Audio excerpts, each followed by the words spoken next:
Hindi naman po bago ang confidential at intelligence funds sa mga ahensya ng gobyerno, lalong-lalo na po sa mga ahensyang may kinalaman sa seguridad ng bansa. Marami naman talaga kasi yan ang trabaho ng isang gobyerno. Ang bago marahil ay ang linobo ng budget na ito hindi para sa mga intelligence and security services, kundi para sa mga sibilyan na ahensya ng gobyerno. Halimbawa, sa kanyang huling taon sa Malacanang, ang pinagsamang Intelligence at Confidential Funds ni Pangulong Gloria Arroyo or GMA nasa 600 million pesos. Malaki-laki na rin yun noon. Ang sumunod sa kanya ay si Pangulong Noynoy Aquino, mas mababa bahagya, nasa 500 million pesos. Ang malaking tinalon po ay yung panahon ni Pangulong Rodrigo Duterte. Umabot na ito sa 4.5 billion pesos. Malaki pa sa budget ng ilang ahensya ng gobyerno. Tingnan naman natin ang mga vice-presidente. Halos lahat sila nabigyan ng confidential funds. Halos lahat. Pero merong mga mas nabiyayaan kumpara sa iba.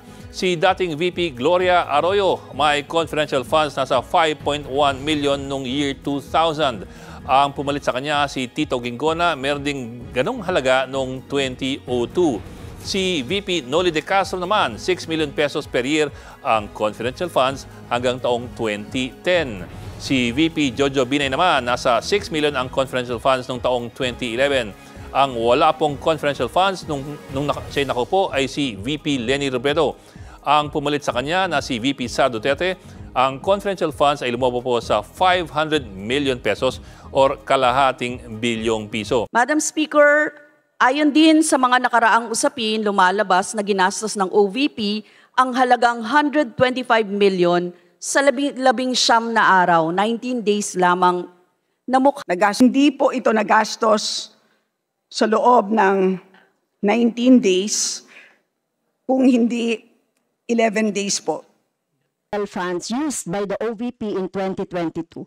So this is 58.63% of the 125 million. So can you confirm, the Vice President? Madam Vice President. Madam Chair, since you allowed her a snide comment, you will allow me a snide comment as well. So my question is, can you confirm? Yes. Yeah, okay. Diba? Okay. Yes, Madam Chair. So Before you proceed, may I remind both our guests and our resource You should have reminded her when she said the line, diba? I called your attention, Madam Chair. You did not recognize me. So, ngayon, sasabihin ko na, if you allowed her that, you allowed me a snide comment as well.